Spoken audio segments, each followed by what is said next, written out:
আসসালামু আলাইকুম রহমতুল্লাহি ওয়া বারাকাতুহু। নাহমাদুহু ওয়া নুসাল্লি আলা রাসূলিহিল কারীম, আম্মা বা'দ। সম্মানিত উপস্থিতি, আজকে ইনশাআল্লাহ ইমাম নববী রাহিমাহুল্লাহর যে 40 হাদিস গ্রন্থ রয়েছে, সেই হাদিস গ্রন্থের 26 নং হাদিস আমরা ব্যাখ্যা করব।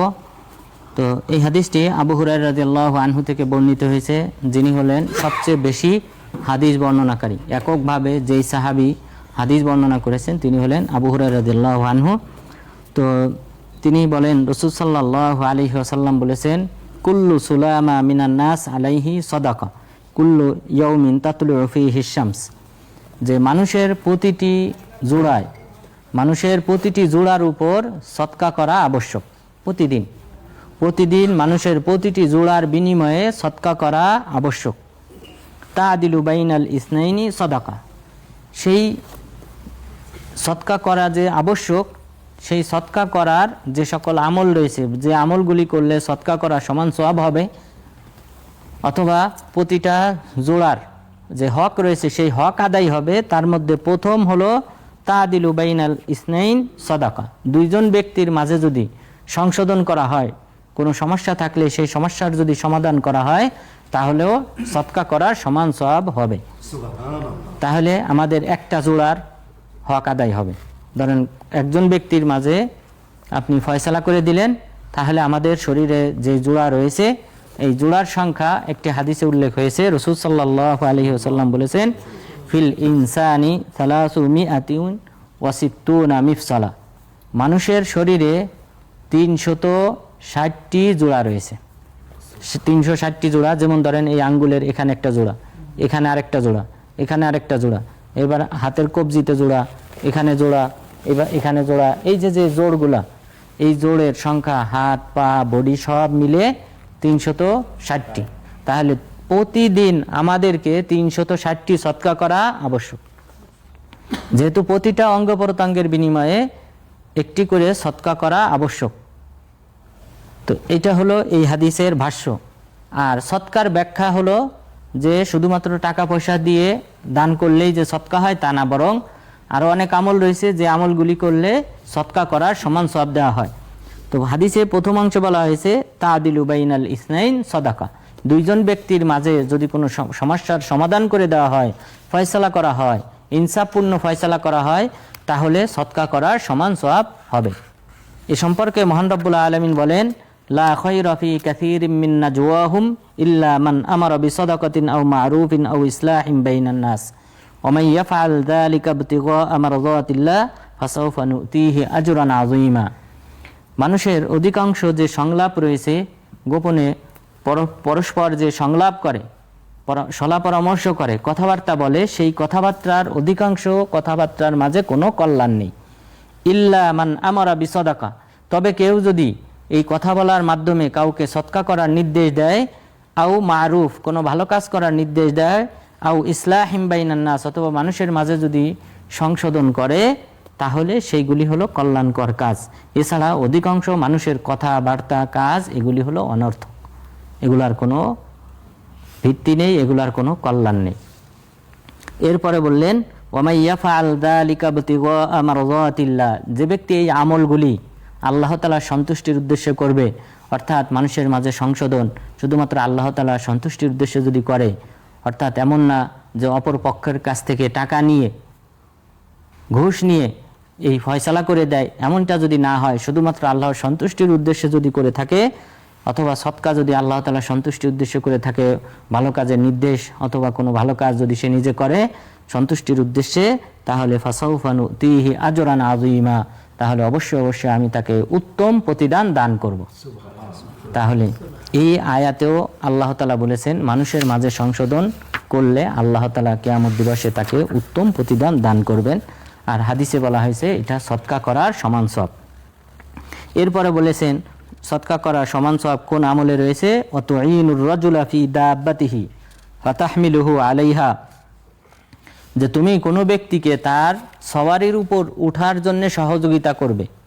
সওয়ারি দাঁড়িয়ে রয়েছে, তো সওয়ারির উপর সে উঠতে পারতেছে না, আপনি তাকে হেল্প করলেন, আপনি আপনার কাঁধটা পেতে দিলেন, সে আপনার কাঁধে পা দিয়ে সওয়ারির উপর উঠলো। আপনি যদি এই সওয়ারির উপর উঠার জন্য তাকে সহযোগিতা করেন, আও তারফাউ লাহু আলাইহা মাতাআহু, অথবা সওয়ারির উপর সে কোনো পণ্য উঠাইতে পারতেছে না, আপনি তাকে সহযোগিতা করলেন পণ্য উঠিয়ে দিয়ে, তাহলেও সদকা করার সমান সওয়াব পাবেন।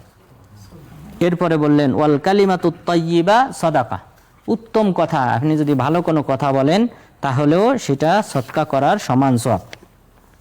তবে কালিমাতুত তাইয়্যিবা এই বাক্য, উত্তম বাক্যের মধ্যে সর্বশ্রেষ্ঠ বাক্য হলো কোনটা?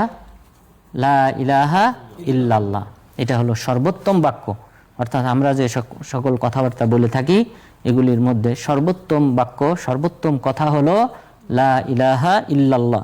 মহান রব্বুল আলামিন বলেন, আলাম তারা কাইফা দরাবাল্লাহু মাতালান কালিমাতান তাইয়্যিবাতান কাশাজারাতিন তাইয়্যিবা, আপনি কি দেখেননি আল্লাহ তাআলা কিভাবে একটা উপমা পেশ করেছেন উত্তম কথার? কাশাজারাতিন তাইয়্যিবা, উত্তম কথা হলো একটা উত্তম বৃক্ষের মতো, একটা ফলদার বৃক্ষের মতো, যেই বৃক্ষ থেকে মানুষ ফল পায়, ফলের মাধ্যমে মানুষ উপকার পায়, অক্সিজেন পায়, এমন উপকারী একটা বৃক্ষের সাথে তুলনা করা হয়েছে একটা উত্তম কথাকে। আসলুহা সাবিতু ওয়া ফারউহা ফিস সামা, যার মূল শিকড় গভীরে পতিত আর তার শাখা প্রশাখা আসমানে আসমানে। তুতি উকুলাহা কুল্লা হিনিম বিইذনি রাব্বিহা, তাহলে উত্তম বাক্য তথা লা ইলাহা ইল্লাল্লাহ হলো একটা সর্বোত্তম উপকারী একটা বৃক্ষের মতো, যে বৃক্ষ মানুষকে উপকার করে, মানুষের ফল দান করার মাধ্যমে অথবা অক্সিজেন দেওয়ার মাধ্যমে এবং লাকড়ি অন্যান্য বিভিন্ন কিছুর মাধ্যমে একটা বৃক্ষ যেভাবে উপকৃত করে, অনুরূপভাবে লা ইলাহা ইল্লাল্লাহ এই বাক্যটাও মানুষের উপকারে আসবে। রাসূল সাল্লাল্লাহু আলাইহি ওয়াসাল্লাম বলেছেন, তানফাউহু ইয়াউমা মিনাদ দাহর ওয়া ইন কানা ক্বাদ আসাবাহু ক্বাবলা যালিকা মিনাল আযাব, যে এই লা ইলাহা ইল্লাল্লাহ এই বাক্যটা যে ব্যক্তি বলবে সেই ব্যক্তির কোনো না কোনো একদিন এই লা ইলাহা ইল্লাল্লাহ উপকারে আসবে, যদিও সে এর পূর্বে, এই উপকার পাওয়ার পূর্বে যদিও সে নানান শাস্তির সম্মুখীন হয়, কিন্তু তবুও সে কোনো না কোনো একদিন লা ইলাহা ইল্লাল্লাহর মাধ্যমে উপকার হাসিল করবে। অর্থাৎ এই হাদিসটাই হলো দলিল যে কোনো মুসলিম ব্যক্তি চিরস্থায়ী জাহান্নামী হবে না। এই লা ইলাহা ইল্লাল্লাহ বলার মাধ্যমে সে কোনো না কোনো একদিন জাহান্নাম থেকে মুক্তি পাবে। তো এটা হলো কালিমাতুন তাইয়্যিবা তথা উত্তম একটি বাক্য, অর্থাৎ সর্বোত্তম বাক্যের মাঝে উত্তম বাক্য হলো লা ইলাহা ইল্লাল্লাহ। তাহলে কেউ যদি লা ইলাহা ইল্লাল্লাহ বলে, আল্লাহ তাআলার জিকির করে, তাহলে সদকা করার সমান সওয়াব পাবে। এরপর ওয়াবিকুল্লি খুতওয়াতিন তামশিহা ইলা সলাহ সাদাকা, এবং প্রতিটি পদক্ষেপ, পদাঙ্ক, যেই পদক্ষেপ ফেলে আপনি মসজিদে আসবেন, সালাত আদায় করতে আসবেন, সেটাও সদকা করার সমান সওয়াব।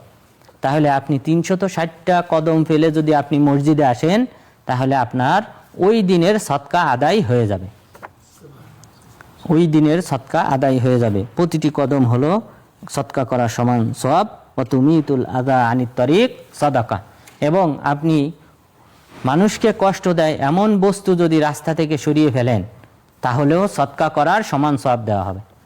তাহলে চিন্তা করেন, আপনারা সাধারণত কোম্পানিতে যারা কাজ করেন তাদের কিন্তু ডিউটি থাকে এই যে ময়লা বিভিন্ন কিছু পরিষ্কার পরিচ্ছন্ন করা। এটা কিন্তু আপনারা নিয়তের সাথে, পূত পবিত্র নিয়ত নিয়ে, এক আল্লাহ তাআলা সন্তুষ্টির নিয়ত নিয়ে আপনারা কাজ করবেন, তাহলে আপনাদেরকে আল্লাহ তাআলা সদকা করার সমান সওয়াব দান করবেন। সুতরাং আমাদের নিয়তকে পরিশুদ্ধ করতে হবে, বেতনও পাবেন, পাশাপাশি এই রাস্তা থেকে ময়লা আবর্জনা দূর করার যে সওয়াব, সেই সওয়াবও আল্লাহ তাআলা আপনাদেরকে প্রদান করবেন। তো সুতরাং আমাদেরকে এই যে আজকের হাদিসে আমাদেরকে যে সদকা করার কথা বলা হয়েছে, এটা কিন্তু একটা বিরাট একটা হাদিস। আমাদের এই হাদিসের প্রতি আমল করতে হবে। তাহলে প্রতিটি অঙ্গ প্রত্যঙ্গের শুকরিয়া আদায় করতে হবে প্রতিদিন সকাল হওয়ার পর। প্রতিদিন আমরা সকাল করব, 360টি জোড়ার শুকরিয়া আদায় করব। কল্পনা করেন আপনার হাতটা যদি সোজা না হতো, এইভাবে থাকতো, আপনি কি করতেন? না একটা বোঝা উঠাইতে পারতেন, নাকি আপনাকে কেউ মারতে আসলে আপনি তাকে প্রতিহত করতে পারতেন? কোনো কিছুই সম্ভব হতো না আপনার হাত যদি এইভাবে সোজা থাকতো। কিন্তু আল্লাহ তাআলা এই জোড়াগুলি দেওয়ার মাধ্যমে, এই 360টি জোড়া দেওয়ার মাধ্যমেই কিন্তু আল্লাহ তাআলা আমাদের এই কাজগুলি কিন্তু সহজ করেছেন। আমরা মুষ্টিবদ্ধ করতে পারি, কাউকে আঘাত করতে পারি, তো এগুলো তো আল্লাহ তাআলার দেওয়া বিরাট একটা নিয়ামত। তো সুতরাং এই নিয়ামতের শুকরিয়া প্রতিদিন সকালে আদায় করতে হবে। আর এইটার বিকল্প এই যে 360টি সদকা করতে হবে প্রতিদিন, এই 360টির বিকল্প হলো রাসূল সাল্লাল্লাহু আলাইহি ওয়াসাল্লাম বলেছেন রাকাতান, 2 রাকাত সালাত। যেই সালাতটা যদি কোনো ব্যক্তি জোহার সময়ে আদায় করে তাহলে এই 360টি অঙ্গ প্রত্যঙ্গের উপর যে সদকা করা ফরজ সেই সদকার হক আদায় হয়ে যাবে। 2 রাকাত সালাতুল জোহা। তাহলে সালাতুল জোহা আদায় করবেন কখন? সালাতুল জোহাটা আদায় করতে হবে সূর্য ওঠার পর থেকে নিয়ে জোহর হওয়ার 10-15 মিনিট আগ পর্যন্ত। সূর্য ওঠার পর থেকে নিয়ে জোহর হওয়ার 10-15 মিনিট আগ পর্যন্ত 2 রাকাত সালাত আদায় করলে আমাদের এই 360টি অঙ্গ প্রত্যঙ্গের হক আদায় হয়ে যাবে। তো এটা হলো আরও সহজ, অন্যান্য 360টি সদকা করার চেয়ে এটা হলো আরও সহজ। তো আমাদেরকে অবশ্যই এই আমলটা করতে হবে। আর সালাতুল জোহা আদায় করার সর্বোত্তম সময় হলো যেটা হাদিসে বলা হয়েছে, যখন তারমুজুল হাল ফিসল, যে উটের বাচ্চা যখন উত্তপ্ত হয়, বালু গরম হওয়ার কারণে যখন সে আর দাঁড়িয়ে থাকতে পারে না, সেই সময় আদায় করাটা হলো উত্তম।